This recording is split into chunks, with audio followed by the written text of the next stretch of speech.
teman-teman, kita akan mulai dari mencoba untuk mengenal lagi mengenai IP address.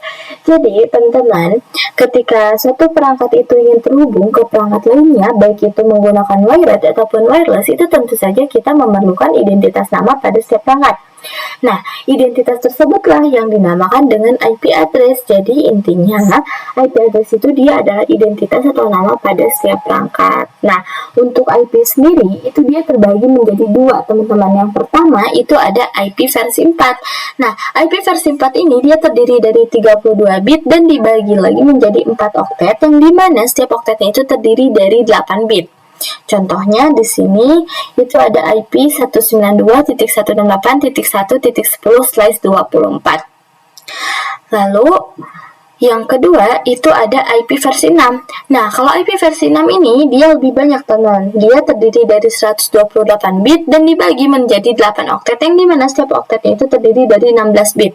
Contohnya itu di sini ada IP 2001.2080.20000.20370.27334. Nah, ini adalah contoh dari IP versi 6. Nah, jadi ini untuk IP versi 4 dan ini contoh IP versi 6.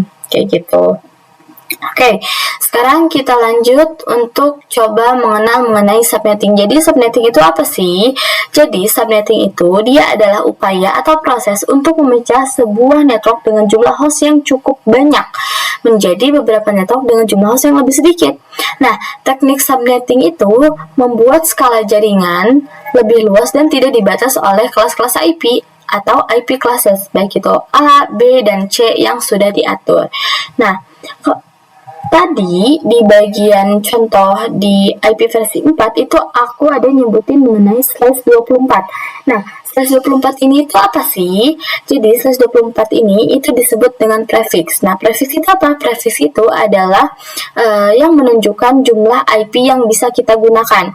Nah, kalau /24 itu berarti jumlah IP yang bisa kita gunakan itu adalah sebanyak 256. Nah, maka kita bisa gunainlah IP sebanyak 256. Tapi masalahnya adalah bagaimana ketika kita misalkan hanya mau pakai sedikit aja. Misalkan kita punya 6 komputer.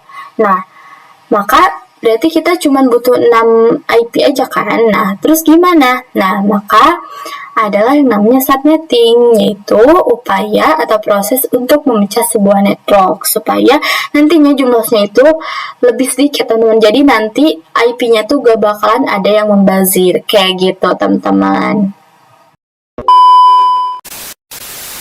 Nah, teman-teman, gimana nih? Teman-teman udah paham belum nih mengenai IP address dan subnetting? Mudah-mudahan teman-teman bisa paham ya, karena sekarang kita bakal lanjutin lagi ke materi selanjutnya. Nah, untuk sekarang itu kita akan lebih berfokus ke IP versi 4, teman-teman. Jadi kita akan lanjutin lagi untuk membahas mengenai IP versi 4. Nah, IP versi 4 itu dia dibagi lagi, teman-teman, yaitu ada IP private dan ada IP public.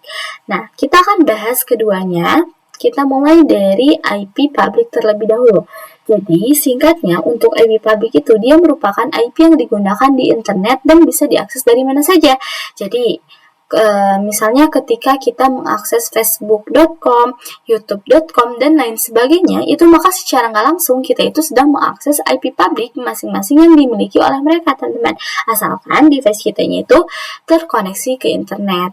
Kayak gitu. Nah, lalu kalau alamat IP private itu dia sebaliknya, yaitu hanya bisa digunakan di dalam jaringan lokal dan tidak dapat diakses langsung dari internet. Nah, ini adalah bagian yang penting dari konsep yang dikenal sebagai Network Address Translation atau NAT, yang memungkinkan beberapa perangkat dalam jaringan lokal menggunakan satu alamat IP publik tunggal untuk berkomunikasi dengan internet. Dan untuk NAT itu kita akan bahas lagi nanti. Sekarang kita akan lebih fokus ke alamat IP private-nya. Oke.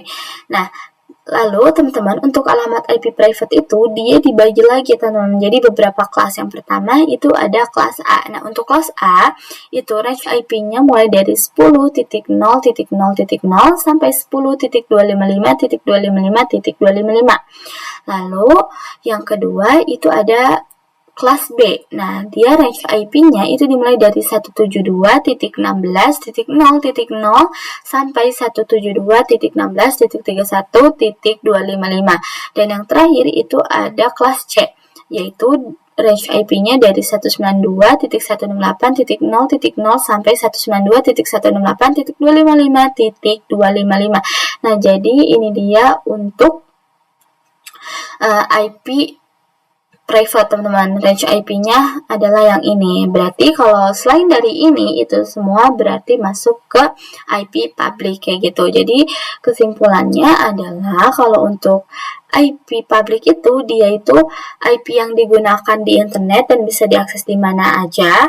Lalu sedangkan untuk alamat IP private itu dia hanya digunakan di dalam jaringan lokal dan nggak bisa diakses langsung dari internet seperti itu teman-teman.